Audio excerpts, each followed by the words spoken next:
Careers today are being written in real time by AI, by new work models, by shifting expectations, and by pressure to fix all at once.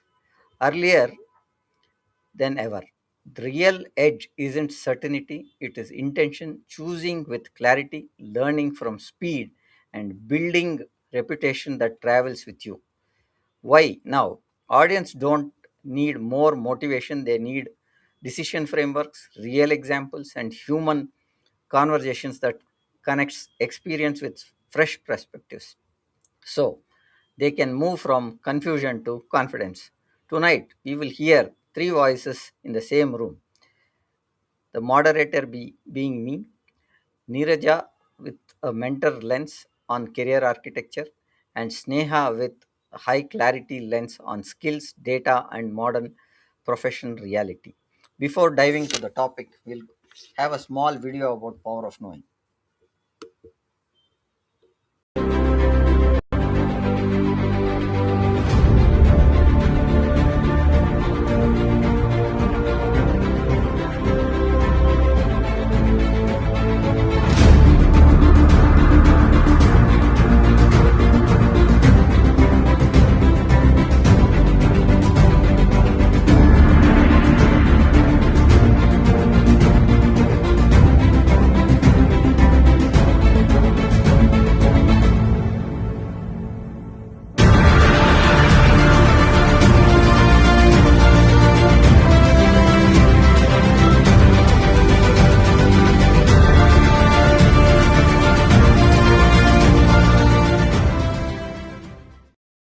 Let's welcome Neeraja and Sneha and let's dive into the live discussion and audience can use it for tomorrow.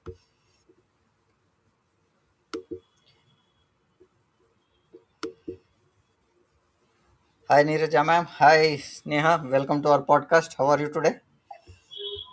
Very well, thank you. And really looking forward to this conversation. Hi everyone, thank you so much for having me. Let's dive into the topic. Opening the frame. What does an intentional career actually means? Ma'am, over to you ma'am in 2026. Thank you. A very good topic for today and a great start to the conversation with this question. I would like to say that intentional careers were always the way to make a career grow. But it's definitely more important in 2026 and the years to come. So let me go back to what used to happen in our good old days and maybe a little bit in your days, Pray. It was like a formula, right? We would do a 10 plus 2 plus 3 or a 10 plus 2 plus 4. So there was school, then there was the pre university, college, undergrad, so 3 or 4 years. Masters was an option. And then one looked at jobs which came through placements, college placements, or apply for jobs or referrals. And once we were in a company, there was induction related training, there was boot camp to make everybody, including us, we've gone through this, to make us work ready because we definitely were not work ready with our college education. And then there was a competency map that was done in the organization. So there were career paths. So I come from tech. So you join as a developer, then senior developer, then maybe a designer, tester. So there used to be career paths that organizations had. And all the individual had to do was to figure out what career path and hence what required competency, take some training programs and look out for those roles, which they could be placed in. This is how it used to happen largely. Things are very different today. The 10 plus 2 plus 3 or the 10 plus 2 plus 4 and even a master's degree does not guarantee a placement. And I'll let Sneha talk about that because she's just recently graduated and how that works. But in organizations, I think it's extremely next to impossible to draw a career path as every day is new and a job role is actually carved out on the spot based on how the business direction is, the economic directions, the global changes, the competitions, etc. So when one does not have this clarity, both from an organization role perspective as well as how the industry is shaping, it becomes even more imperative to be intentional about how one sees their career grow. take it in their own hands and not wait for somebody to tell them. And nobody is going to be able to tell anyone also, right? And how do we do this? I'm sure we'll be delving into it in the next set of questions. Now over to you. All right, thank you. So I think I'm just going to lead on from where we just ended, which is to talk a little more about how intentionality is something that's changed so drastically when it comes to careers in today's world. Um, Honestly, let's put this out there. Intentionality is less about like a career framework or a path or something of that sort. Intentionality is something that needs to be embraced. It's a very holistic mindset when you're going on to choose your careers today. It is not just one thing like, oh, the course that I study, or what's that one major that I pick out in college, or what's that one job that I land myself, which I'm going to sit in and I'm going to keep doing for the rest of my life. That does not define intentionality. It's a lot more about one, understanding what is it that actually makes you want to wake up in the morning and go to work. Unless and until you are absolutely passionate about what you're doing, you're not going to be in a space that makes you feel intentionally driven to do what you're doing. So first ask yourself that question: what is it that makes you feel passionate, makes you feel energized to want to wake up and go into work? The second thing that you need to ask yourself is, now that I've identified that, okay, here's what I like, what is my skill set? What is the skill set required for the job? And what kind of an alignment is my skill and that skill going to face? Unless and until it cannot just be that, okay, so I studied computer science. People say that people who study computer science can do cloud roles, can be development roles, can be analytics roles. I will pick up one of these three just because those are the three options I have. And then I will sit in that job and figure out what the next stage is. That's not intentionality. So being very specific, being open to identifying what your shortcomings are, how you can build on those skills. And of course, we'll talk a lot more about this as we go ahead today. But most importantly, also defining something that you know is going to make you feel like you can create an impact in the job that you're doing. If you're just going to do the job because the job has been given to you, that's not intentional. You have to be able to do a job with the complete conviction that what I'm doing is going to lead to an output which makes me feel like I'm adding value to another individual, another company, another team, whatever it may be. But that very clear trajectory of understanding, that's going to add a lot more value. And that's what defines intentionality in today's times. Thank you, Sneha, for that. I think the powerful statement that you are saying is alignment to the skills is what we need to look at. And people normally don't look at that alignment, is what I'm trying to get what you are saying now. Now, coming to you, ma'am, again, in mentoring leaders globally, what's the number one misconception people have about career planning? Another great question. So, recently I just got called on my number out of the blue. I don't know this person. And I'm actually going to take this opportunity to advise people that even if you get a number from someone saying, this is a person you can seek out as a mentor, do not just call them up randomly. Maybe WhatsApp them and check their availability, give some context, okay? So I got this call and I did answer it. And she told me that she was referred by someone who I know very well. So I said, okay, I'm okay to speak to you for a few minutes to understand what she was looking for. My understanding was, and I told her this also, that she wanted to move out of an organization where she has been working for the last 18 years. And she has not necessarily networked beyond friends and has not focused on establishing her own brand presence outside the organization. And what she expected from me as a mentor was to help her decide what would be the right role for her next, and to put her in touch with recruiters and to see her through that hiring process. Right? And I told her, I don't do that because it's like, giving someone fish rather than teaching them how to fish. And I help people with the latter.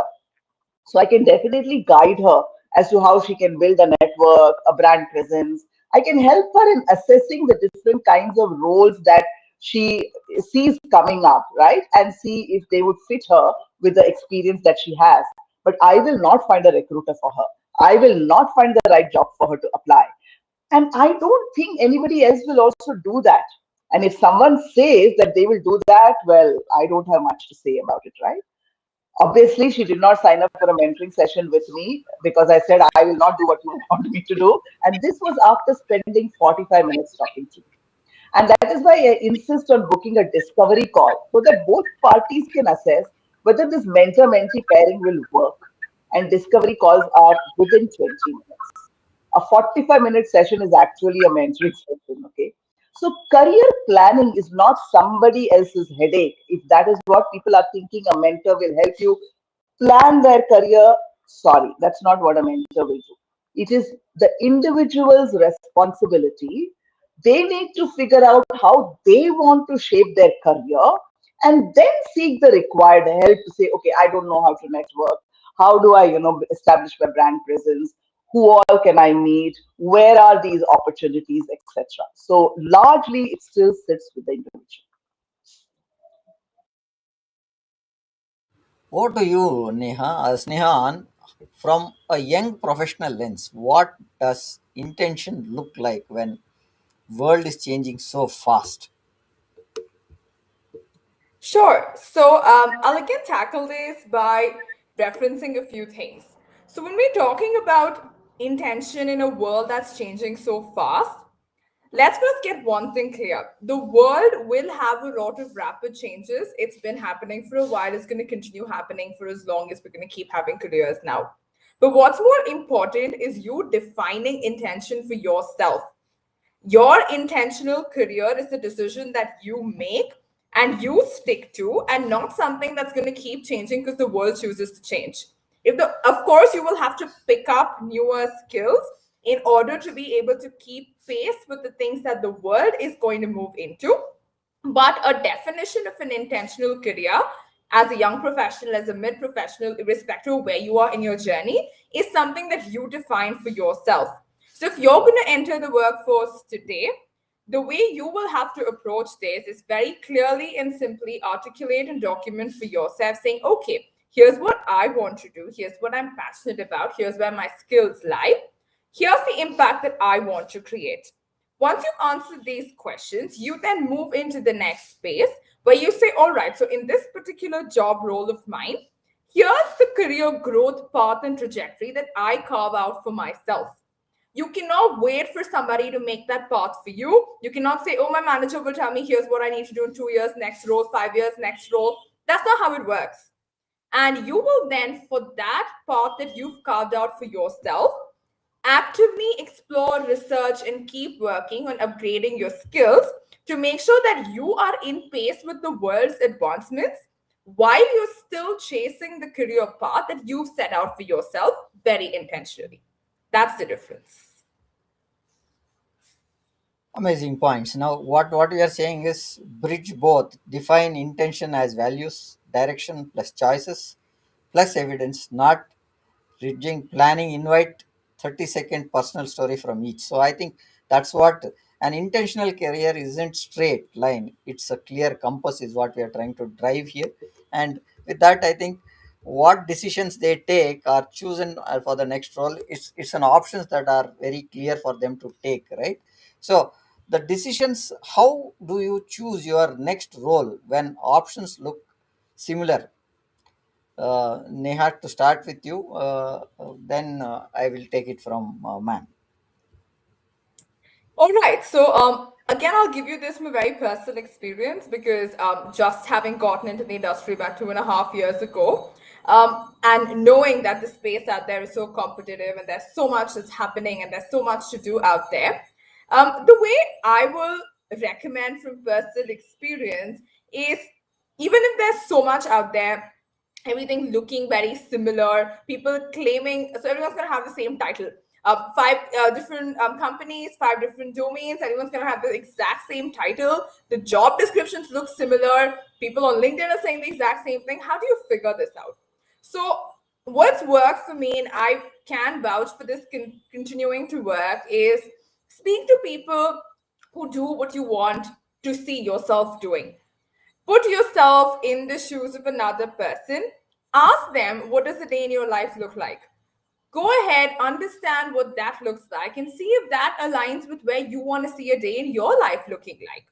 If that similarity doesn't really work, if somebody tells you they spend 5 hours in front of a screen, but you realize that, oh, I don't want to do that. I want to go out and talk to people. I want to go out and meet new potential clients and customers. Then you realize that as much as the job description and title might sound the exact same thing, there is a very clear difference and distinction in the way the job is done. And at the end of the day, that's what matters. It's not the title, it's not those things. What matters is what is it that you're actually getting to do as part of whatever role that you're doing, which is enabling your career to keep moving. So, the best way to choose is for you to get hands on experience and understand what is it that a person is actually doing as part of a job. Compare that, understand if that's something that you want to do. Ask them as many questions as you can so you get a very clear, very honest experience, which is not just very documented and people are saying that here's what it looks like on text, and then you assume that's what it looks like. You go into the job and you are faced with a completely new world. Instead of that, speak to people, get real life experiences and examples, understand their stories, understand how it works for them, and then evaluate if that is something that aligns with you. Then make your right choices.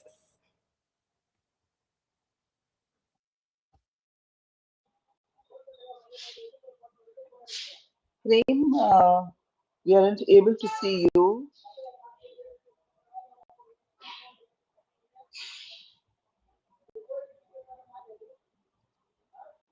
I will just kind of message Prem to see if there's any, specification.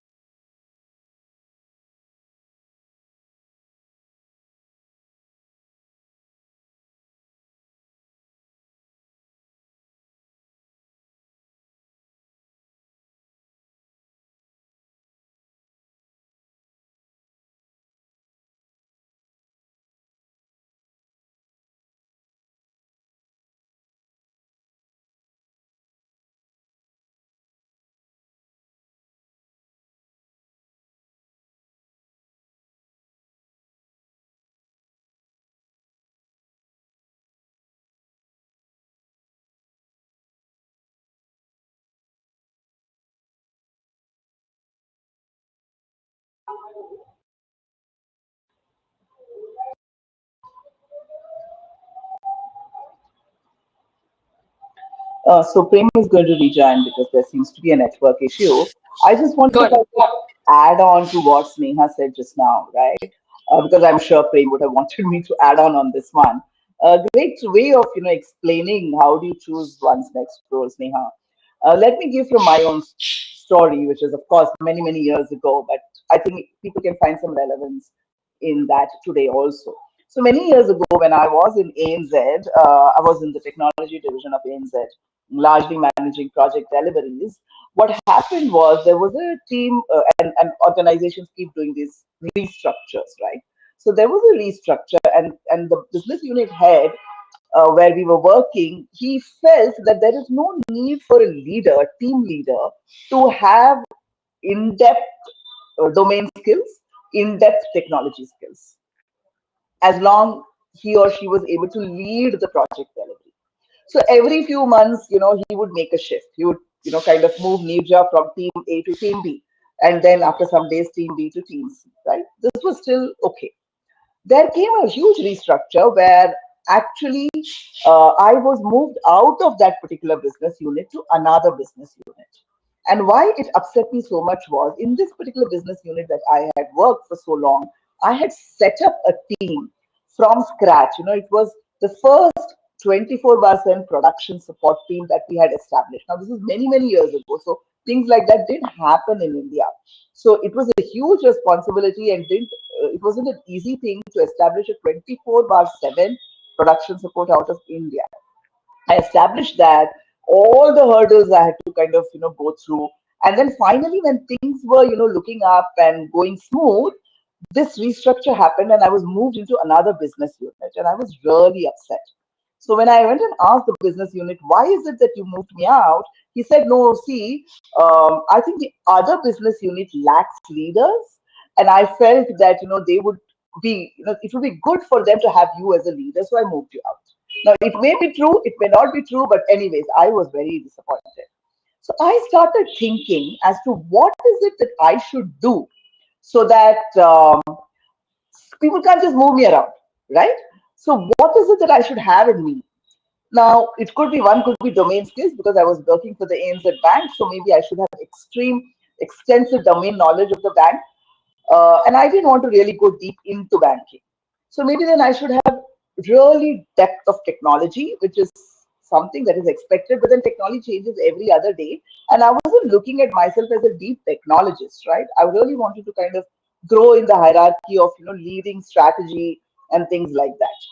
So then it came to me that probably I should be the process expert because I'm managing project delivery. So if there is a difficult project or a new project that is coming, uh, how would you choose a project manager? You would find someone who's the best with project management capability. So I should be the process expert. Keeping that in mind, I chose to move to the quality assurance team, which is largely, the process compliance, the metrics, etc. Because I felt if I'm in that team for a few months, then I will learn the nitty gritties of, processes and how to kind of track projects. And after a while, I can come back to project delivery. I will have a definite differentiator between me and other project managers, and people will seek me out. Yeah. So I took that decision, which is not a very straightforward decision. Most people from project delivery do not go into support roles like quality assurance because there's also a fear when you get the opportunity to come back. But yeah, I did get the opportunity to come back, and I'll tell you, I got the meatiest of projects after that. And people started seeking me out after that to say, Neerja, can you come and join our project? Now, fast forward to a more recent story, which is still, say, about 9 years ago, when I quit from my corporate and I didn't want to go back to corporate, right? 25 years of corporate is what I did.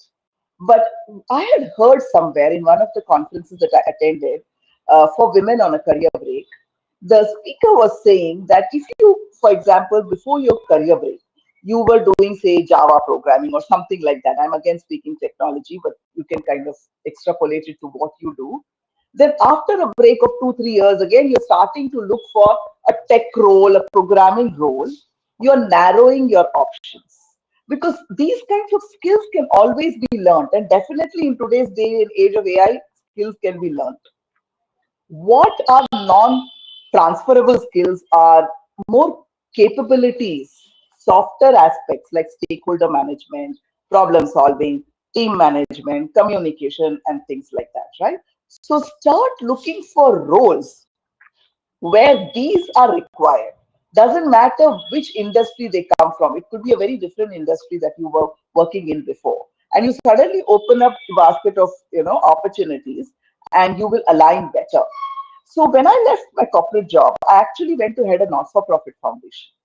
Now I had no expertise in running a not-for-profit, and this was a brand new not-for-profit. So establishing it and then to kind of taking it into great running mode. However, I did a fantastic job in the 18 months that I ran this. And what brought me that success was the fact that my softer aspects, my stakeholder management skills, because of my role in my technology career, was fantastic. How did that help my not-for-profit? My the ability to bring in partnerships. My people management was great. So I was able to build communities. My communication was great. So I was able to do a lot of social media, a lot of newsletters, a lot of other kinds of programs. And hence, in those 18 months, I did something which I don't think too many people would have been able to do. So the point is, when you are wanting to choose your next role, start looking at what your core strengths are, which are differentiating you from somebody else, and not those skills, which is about technology, which is about industry. Those are good, but the differentiator is largely your softer aspects, and go all out to see what kind of roles need that. And that would be the best way to kind of move ahead. Good to see you back, Preet.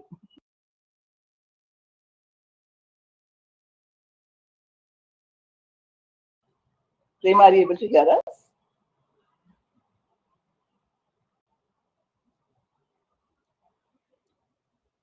Let Okay. Maybe Prem's still having some struggle with his internet. Let me check. Yep, looks like it. Um, we can, of course, keep the conversation going till he comes in, because the topic is one that has enough and more that we can keep talking about.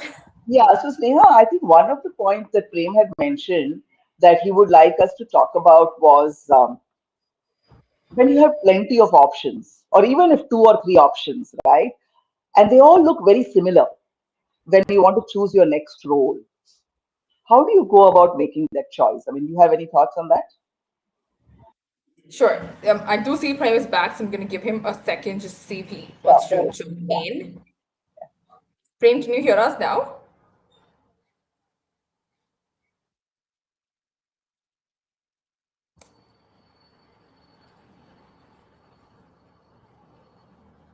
Hello, can you hear me, ma'am? Yes, we can hear you now. we can hear you, Prem. Sorry, Yeah.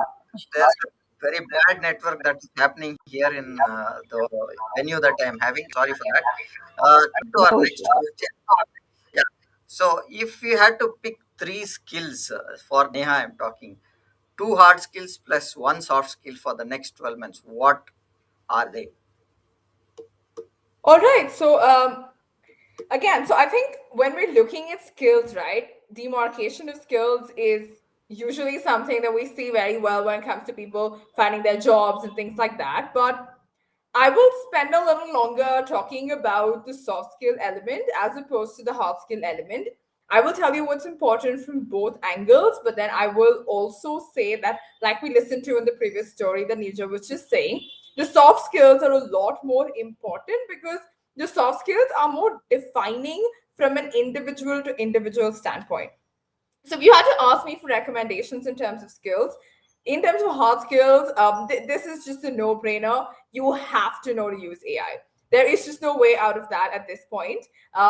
Irrespective of what you're doing, you will have to know how to efficiently use AI to make the more manual aspects of your task, whatever those tasks may be, so that they can be automated and made easier, simpler. The more time we're spending on tasks that can be repetitive and manual in effort and time, the lesser time you're able to spend on the more creative elements of how you can take things forward. So, knowing how to efficiently use AI, knowing how to use, there are tons of GPTs, tons of models, tons of things that are out there. I'm not saying learn everything. Learn any one, any two, pick up two, know how to use it efficiently. Of course, the degree of efficiency, the degree of competence of yourselves in that AI tool will vary depending on the kind of job that you're in. But nobody today can say that, oh, yes, I do only this, I don't need to learn AI. That will not work. Everybody needs to know how to use AI. You don't have to learn how to build AI, how to better AI, but know how to use AI. That is very, very important. The other thing that I will say is whatever is the domain that you're working in, know the in, the out, and the current happenings of that domain. This can be, you could be working in technology, you could be working in skills, you could be working in marketing, you could be working wherever you're working. It's not just you knowing how to do your job, it's you knowing how to do your job in the setting that you've been put in.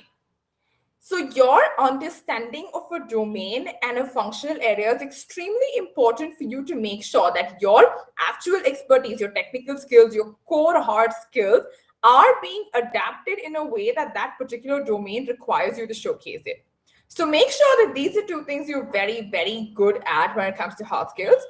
But more importantly, when it comes to your soft skills, this again will go without saying. You could be anywhere. You could just be starting. You could be right up there at the top. Knowing how to efficiently and professionally communicate is a must. And this communication is not just, oh, if you put me in front of a bunch of people, can I get my thoughts across? It's not just that. It's agnostic to medium, it's agnostic to where you're sitting, it's agnostic to any other external factor. Communication is a life skill. You must know how to communicate in a manner that anybody sitting across from you, the person need not have the same level of expertise, technical knowledge, business acumen, whatever it is that you're doing, they do not have to have the same wavelength and understanding of a subject as you. Irrespective of that, are you able to convey your points efficiently to the person sitting across from you at the table and get them to understand things the way you are envisioning it. It cannot be that I said X, the person understood Y. We assume that X plus Y will give me some combination.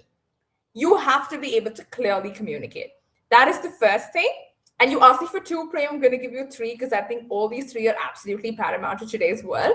The second one is your ability to build an effective personal brand and keep scaling that personal brand with time. And I know we have a couple more questions we're going to delve into in depth when it comes to branding.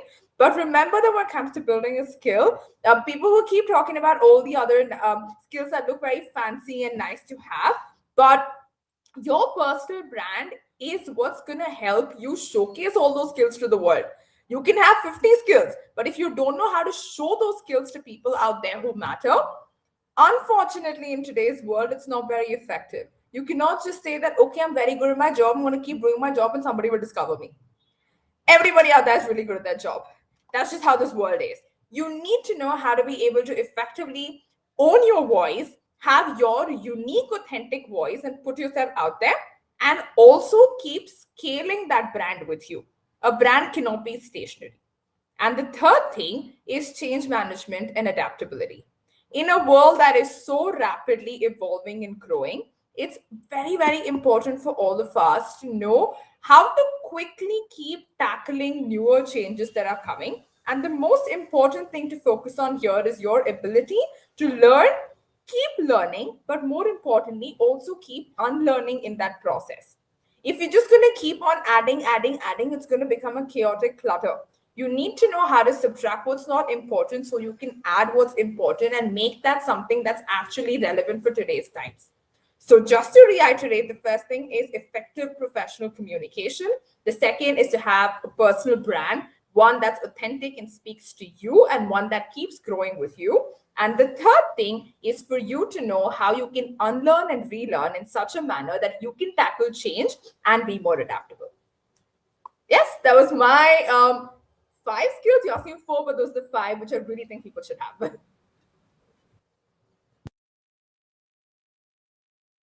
Nice that Sneha that you are able to bring up not two but three, right? And that is very crucial for the current generation, is what I understand, right? And ma'am, over to you. What skills do high performers underestimate most? Communication, stakeholder management, or self advocacy, ma'am? Yeah, I think in many ways, Sneha also touched upon it, and I may have spoken about it when I said this person who wanted to change a job after 18 years, right? But I want to kind of talk about the a 2-day program that Sneha and I did last weekend. Um, so I do some of my signature programs are on networking, personal branding, storytelling. Sneha does a lot on public speaking. So we just decided let's combine the four and put out a 2-day program instead of doing separately. Let's, because they are all interconnected. But networking and personal branding go hand in hand. You need storytelling, both, whether you're writing on a digital platform or you're speaking to someone, you need to know professional communication, whether it's in meetings, one-on-one, or on public stages. So we put this together. And of course, we sold it as that, right? The program was titled Leading with Presence because all of these are aspects of one's presence, where the presence is in person, presence is digital presence. And yeah, I mean, we did this with about 16, 17 participants across the 2 days, and they did learn all of this.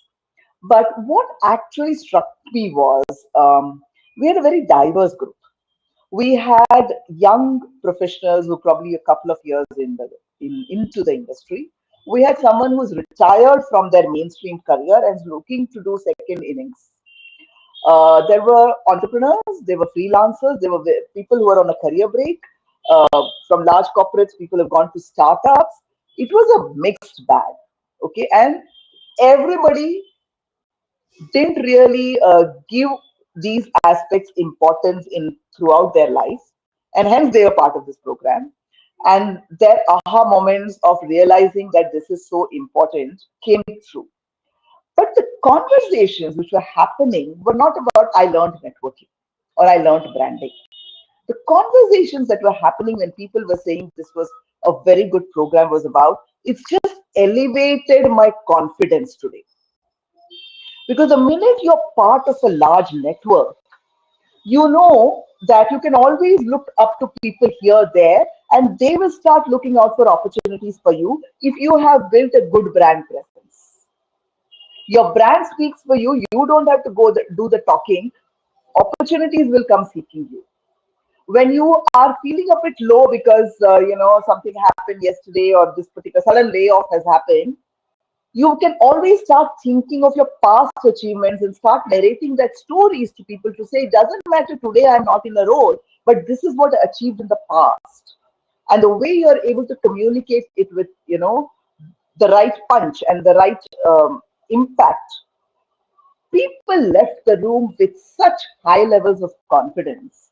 And from the next day, if not on the same day, I'm looking at them seeking out opportunities, putting out posts, talking about what is it that they want to do next in their career, which in 2 days prior they were not even thinking of, forget talking about. So I think definitely, while the other things of stakeholder management, all of that is important, very important, because I did say that in my previous point, but ensure that you're part of a good network and you network well. Ensure that your brand presence is always elevated through your in-person appearances and digital appearances. You are able to be a great storyteller in any form of communication, like we are doing now in this also and at work, and have the nuances of professional communication, which is not only words and language, but in terms of being able to impact the audience in the way that you wanted it to impact. And those are the most critical skills of today.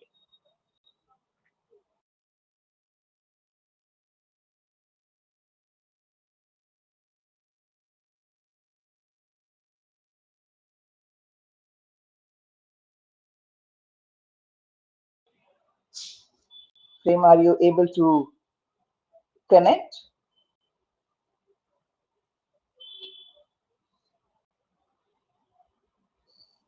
I'm not sure if we're able to hear Prem in case he's talking. Yeah, No. Prem, we can't hear you.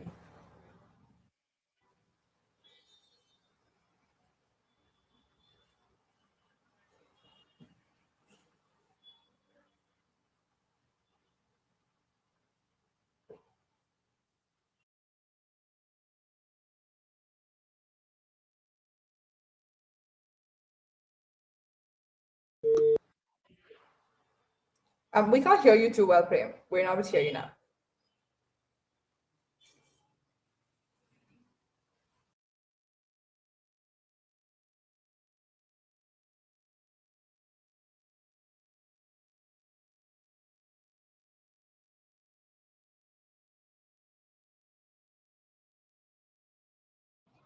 Yeah, so he'll try to kind of set the audio right. But let me kind of, do you want to go back to that question that, I wanted you to articulate when Prem came back? Yeah, absolutely. So I think one thing that, like I was saying before, I think the one thing that will work when you've got multiple options, all sounding similar, is just for you to be more specifically understanding that across all of these options that you have, what exactly goes behind the scenes of all of this. So, talking to people, and this talking to people also is a little multifold. You can obviously talk to a person who's actually doing the job right now, understand what is it that looks like in a day in their life. The second will also be talk to people who've done that in the past, then moved on to scale on to the next job role from there. Understand what it took for them to have that kind of a growth trajectory. See if that's something that sounds like something you want to do. Do you see your career path and trajectory focusing and moving in a similar direction? Also speak to people who are senior and up there, who've been there, done that, who've gone through the kind of journeys that you want to go through. Understand from their experiences, but more importantly, also learn from their mistakes. You don't have to go through similar things that they did. They could have all had learning curves and learning journeys which have taught them a lot. So when you're trying to pick up a job role which sounds very similar, and like I said before, these days a lot of people just say very similar things. Like there's going to be one blanket umbrella job role. Everybody just says that.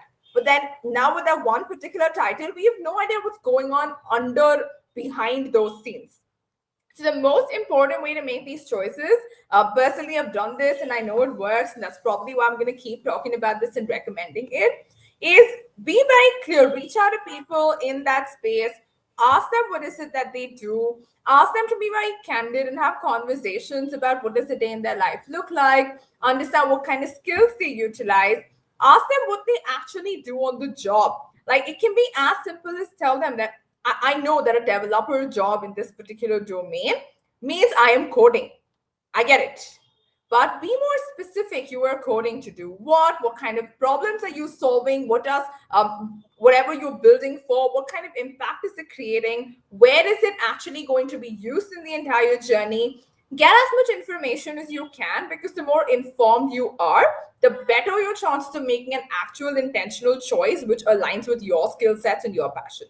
So ask people, ask the right questions, ask as many questions as you can. For the longest time, I've had a reputation of being a doubt bot who asks too many questions.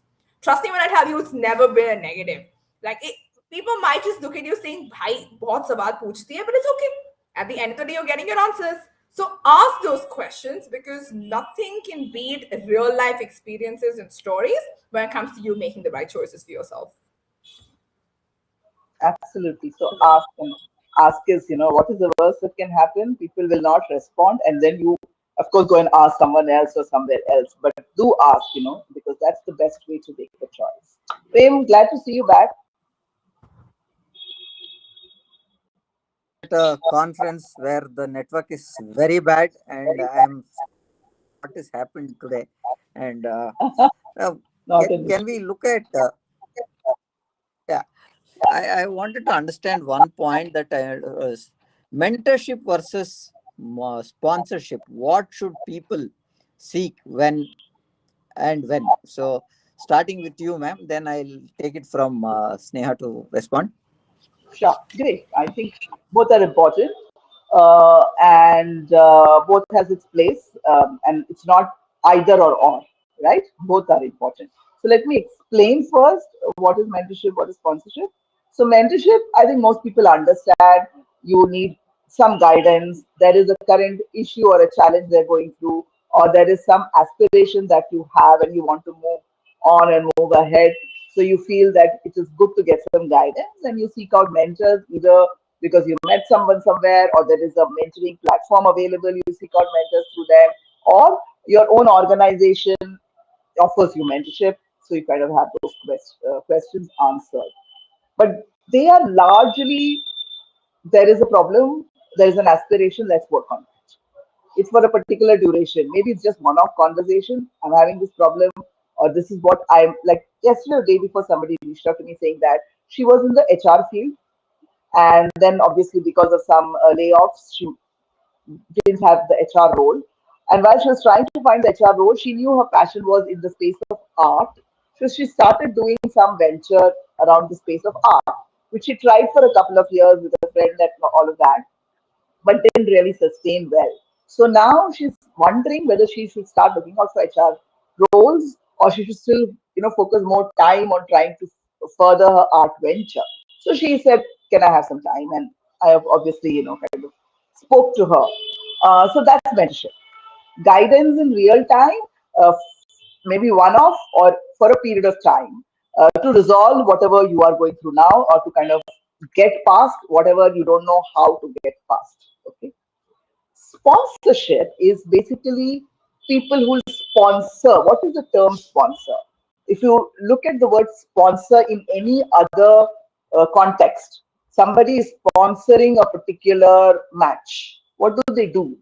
They're going to, of course, while they get their branding, they're actually splashing news and updates about that match or whatever they are sponsoring to the whole world. On behalf of you, they are actually talking, this is happening here, this person is coming in, this person is batting, or whatever, right? That's a sponsor's role in an organization or in your career. The sponsor is a person who speaks on behalf of you when the person knows you well enough to say she or he is good at this. I think we should look at this person for the next role or these kinds of opportunities. Now, you can't be everywhere. The sponsor obviously is a person of influence who happens to be in certain meeting rooms, happens to move around with certain people who are decision makers, and keeps his or her eyes and ears open. And the minute figures out there's an opportunity which you can be put, connected to, refers Sneha, refers Prem, refers Neerja. As simple as, somebody will always keep asking me for, do you know speakers in this particular, topic? Now, I can't speak on every possible topic, but they know I'm well networked and I run a community. So people come to me. Just yesterday, somebody came and said that some college in Mysore is looking for speakers and women speakers because it happens to be the Women's Month on these two topics. And I said, I know these two people and I think these will be the right choices. And I flicked across those names. So I kind of sponsored them for that opportunity. So these are the two kinds of roles and both are important. Sneha, your thoughts around it, Sneha? In terms of importance of both, I think both play their own distinct jobs when it comes to mentoring as well as sponsoring. And as you scale in your career, both of them continue to be just as important. But the people that you identify to be able to mentor and sponsor you will keep changing as you grow in your career. When it comes to having a mentor, I think this is something that's very lifelong, and you always must have somebody you can look up to, somebody who's been in similar positions as you, somebody who's could be have scaled the ladder, could have done something similar to what you're aspiring to do. Always find somebody who you can look up to, who's walked the talk. If nothing else, if not for advice, if not for things like that, it's also just for you to have somebody who can question your, or when you're sitting in that little bit of a slump and saying, I'm not very sure what's next, have somebody who can give you the nudge and the push and say that maybe here's something you could try, because they've had a similar career trajectory, they've been in that place, and then they can help you move to that next place, move out of the slump. So having a mentor is absolutely essential. There is no mandate that the mentor has to be somebody you find only when you have 5 years of experience. There is no mandate that you have only one mentor. You can have as many as you can have. The more, the better, I will say. But what's more important in this entire thing is, once you've gotten yourself a mentor, what are you doing with it? Everybody will say, okay, I want a mentor, and there are so many communities and platforms out there that are offering you the guidance and the opportunity to connect with potential mentors. You will go have a conversation with them, sit, and then after 1 hour, you will walk out inspired, saying, wow, this person's such an amazing mentor. But that's not it. You cannot just say that I signed up to be somebody's mentee. I sat with them, I asked them the questions, they gave me a bunch of answers, and that's it. What's more important is what you're doing with that mentorship. If you're not going to take action on the things that they've told you, the mentorship at the end of the day is not really of any value in terms of you elevating your career. So both, it could be, so mentorship, when you're looking at it, it's very important for you to be able to take action after every interaction with your mentor. On the other hand, sponsorship also happens a little bit on the other hand side. So when I'm looking at somebody to be a sponsor for me, a person's going to sponsor you only when you've built credibility for the kind of things that you're looking for them to sponsor you for. So it's important for you to start showing up, having conversations, telling a person why it is that you are somebody who's either a subject matter expert or somebody who's good at whatever skills are being seeked out for.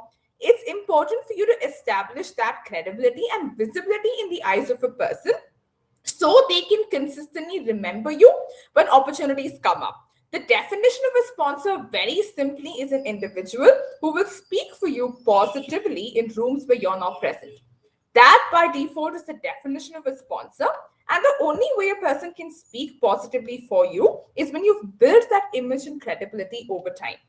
So both of them, at the end of the day, it's extremely important for you to seek out and have mentors and sponsors.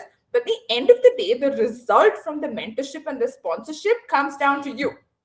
Are you doing the actions that you've been asked to do by your mentor to help you elevate and scale in your career? Are you doing what it takes for your brand presence and credibility to get showcased to the sponsors so they can remember you and choose to keep remembering and coming back to you whenever the right opportunities present themselves to you? So that's what defines it, both equally important, both boil down to what actions you're taking. Got it, Sneha. So, next question that I want to understand, what is the difference between mentorship and sponsorship outcomes, not definitions? So I'll do a quick one. In some ways, I Hello. explained, but very quickly, with mentorship, all you get is a solution to a problem that you may be facing, or a view into how do I navigate my future, right? Largely, these are the two kinds of things that you get as outcomes.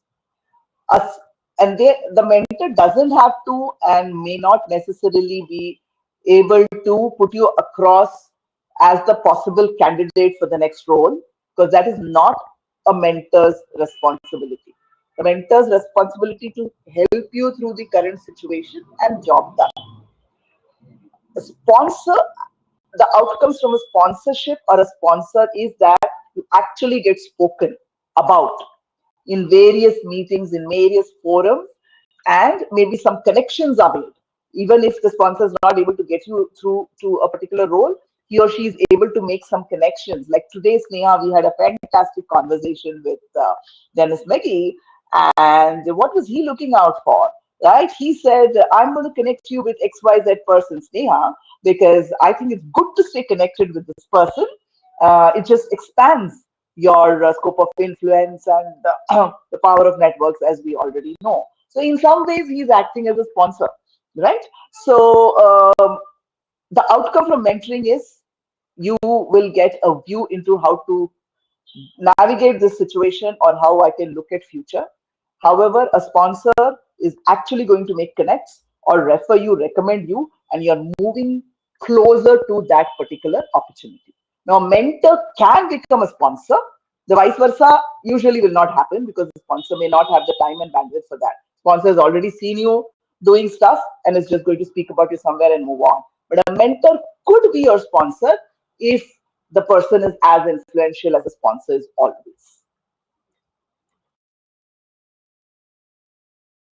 Neha, your view before we summarize?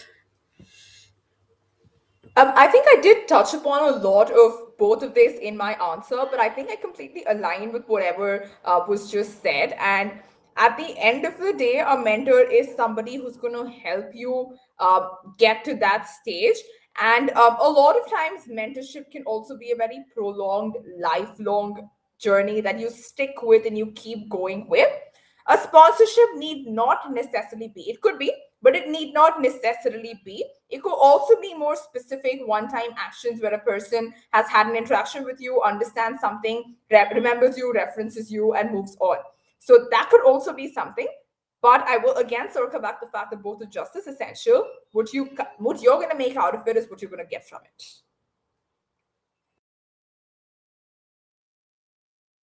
I think with that, I think we are on top of the hour. I would like to summarize some of the pointers that we spoke about. Intentional careers are built with repeatable decision models, value plus direction plus evidence plus action cadence. Your unfair advantage is like your skill track, story stack, what you can do and how clearly you can explain is what I think. That's the second takeaway that I have. Mentorship guides you, sponsorship accelerates you. Earn both through proof, consistency, and contribution is what we are saying. In data helps you to grow faster when it is paired with reflection. Track progress without losing meaning. That's what we want to say. In this relevance, in this AI era, relevance comes from problem framing, communication, and continuous learning, not titles. That's I've been hearing from Niraja ma'am on many other places where she says titles are not important. It is Niraja Ganesh, which matters, is what we've been hearing from her talks in many other places. I think that's a takeaway that we strongly resonate, Nirja ma'am, because you always have been telling that titles don't matter. It is always people who matter, and the name that you have to create is the name that you are referred with. So that's what I take away from this. And any further final pointers that you want to take before we close the session, ma'am? So I think all I would say is your career is in your hands. Nobody else is going to do anything for you. But when they start seeing you taking it in your hands and building the right networks, building the right brand presence, speaking about yourselves in the right forums, and also being value add to others. Not be only selfish about me, but starting to be of value add to the others by connecting people, by what you believe you bring to the table and they may not yet have, people will start doing things for you. But it's absolutely important for you to own it and to drive it. So please take that action. Sneha, you want to add? So that be just one or actually two things that if anything else didn't make sense in this conversation, I'd love for all of you to take away from here is do not underestimate the power of opportunities. There are tons and tons out there. Never underestimate and say that, oh, this does not sound very aligned to something I want to do, so I'm not going to pick it up. And leading on from the same thing, never underestimate the power of a very diversified skill set. We've spoken about this several times in several other platforms. We've had, we've done trainings entirely talking about T-shaped skill sets and why they're very important. But I will give this to you. I'm a standing, sitting, talking example of the fact that a T shaped skill set and not underestimating opportunities, putting your hands up for anything and everything that comes your way is what's going to enable you to take that next step towards building the intentional career. Because, like we spoke about it in the past, none of us are going to wake up and realize that, oh, this is what I'm passionate about. You're going to have to do a couple of things here and there to identify where that passion of yours lies so that you can then build on from there to take it to an intentional career trajectory.